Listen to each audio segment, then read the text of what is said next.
Toyota Camry sebagai model lama yang mapan di kelas mobil menengah. Apa saja kelebihan dan kekurangan? Berapa harga sebenarnya saat ini? Tanpa basa-basi, satu mobil setiap hari. Panjang bodi Camry adalah 4,91 meter. Jarak sumbu roda 2,82 meter. Honda Accord Nissan Teana. Disebut sebagai tiga serangkai Jepang di kelas mobil menengah. Dengan model seperti Volkswagen Magotan dan Passat, adalah hubungan kompetisi langsung. Model penjualan utama saat ini adalah dua. Varian 2.0L hibrid mewah setelah diskon harga mobil tanpa biaya tambahan 150.000. Harga on the road sekitar 168 juta. Jika Anda melakukan cicilan atau memiliki mobil lama untuk ditukar, maka harga bisa lebih rendah sekitar 10.000. Sesuai kebiasaan, mari kita bahas 3 keunggulan Camry dan 2 kelemahan penggunaannya. Setelah melihat, Anda akan mengerti apakah itu layak dipilih. Keunggulan pertama, hemat bahan bakar, hemat uang, dan tidak merepotkan. Toyota sebagai salah satu raja teknologi hibrida di dunia, konsumsi bahan bakar benar-benar membuka era baru. Sebuah mobil kelas menengah yang sesungguhnya, konsumsi bahan bakar gabungan per 100 km bisa mencapai lebih dari 4 liter. Terutama ketika sistem hibrida ini baru diluncurkan. Bisa dibilang mengejutkan banyak orang. Meskipun sekarang teknologi hibrida dalam negeri kita juga sudah sangat baik, namun reputasi Toyota di bidang ini masih sangat kuat. Konsumsi bahan bakar untuk perjalanan di kota hampir sama dengan sepeda motor. Dan itu adalah jenis sepeda motor dengan kapasitas mesin kecil. Jika Anda membeli versi bahan bakar, maka itu juga sangat hemat dengan konsumsi bahan bakar gabungan per 100 km sekitar 6 liter adalah salah satu yang terbaik di kelas ini. Jika kita berbicara tentang teknologi hibrida, mobil domestik kita sudah berhasil mengejar ketertinggalan. Sedangkan dalam hal efisiensi bahan bakar murni, harus diakui, Toyota memang merupakan lawan yang tangguh. Sorotan kedua, keandalan yang sudah mendarah daging. Satu mobil untuk 3 generasi. Mobilnya awet. Kenapa ungkapan ini digunakan untuk Toyota? Alasan utamanya adalah kualitas yang memang sangat baik. Anda bisa mengatakan teknologinya sudah tua. Anda juga bisa mengatakan performanya lemah. Namun dalam hal keandalan, itu menunjukkan performa yang luar biasa. Reputasinya baik. Mengatakan bahwa itu adalah Toyota yang tidak bisa rusak, itu pasti agak berlebihan.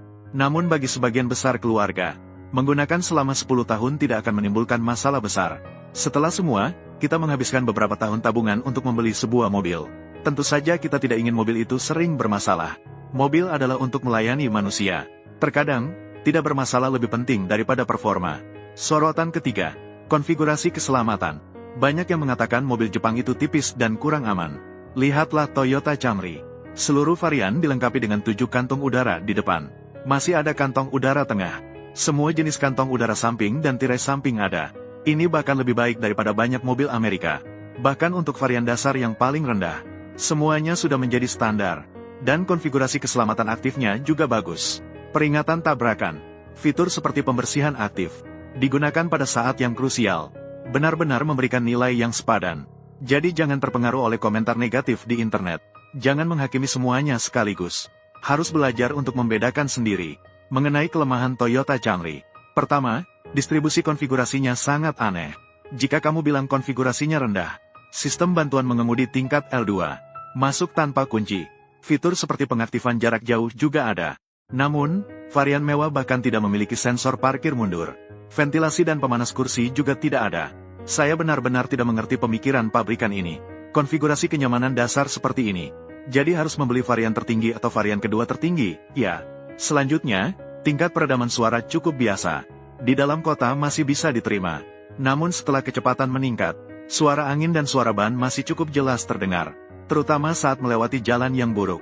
Kerikil kecil yang terpercik mengenai sasis. Suaranya terdengar sangat jelas. Ini mungkin membuat Anda merasa bahwa sasis mobil ini sangat tipis. Tidak ada langkah perlindungan yang diambil. Selain itu, sasis Toyota Camry juga cukup rendah. Jadi situasi ini perlu diperhatikan. Dan saya benar-benar tidak terbiasa dengan tampilan depan ini. Bisa dibilang ini sempurna menghindari kesan dewasa dan muda. Dimanapun ia tidak memiliki keuntungan. Hanya bisa digambarkan sebagai unik. Saya ingin tahu apakah hanya saya yang merasakan hal ini. Akhirnya, mari kita simpulkan. Keunggulan inti Toyota Camry. Jujur saja, masih ada beberapa poin itu. Tanpa khawatir, stabil, dan ruang yang cukup. Tidak ada yang lain.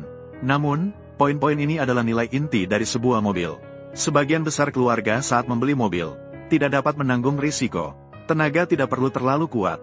Cukup saja. Interior tidak perlu terlalu mewah. Yang penting fungsional. Namun, tidak boleh terlalu boros bahan bakar. Bagaimanapun, sekarang sulit untuk menghasilkan uang. Dan juga tidak boleh sering rusak. Bagaimanapun juga, menghidupi satu keluarga sudah sangat melelahkan. Untuk merawat mobil lain, saya benar-benar tidak punya energi itu. Jadi, saya akan lebih berhati-hati. Memilih merek yang relatif lebih rendah risikonya. Saya sangat mengerti hal ini. Namun saya percaya tidak akan lama lagi. Mobil buatan dalam negeri kita juga bisa melakukan hal ini. Oke, ada keunggulan dan kelemahan lain tentang Toyota Camry. Silakan para pemilik untuk menambahkan di kolom komentar. Jangan lupa untuk menyukai. Jangan lupa untuk mengikuti. Sampai jumpa di episode berikutnya.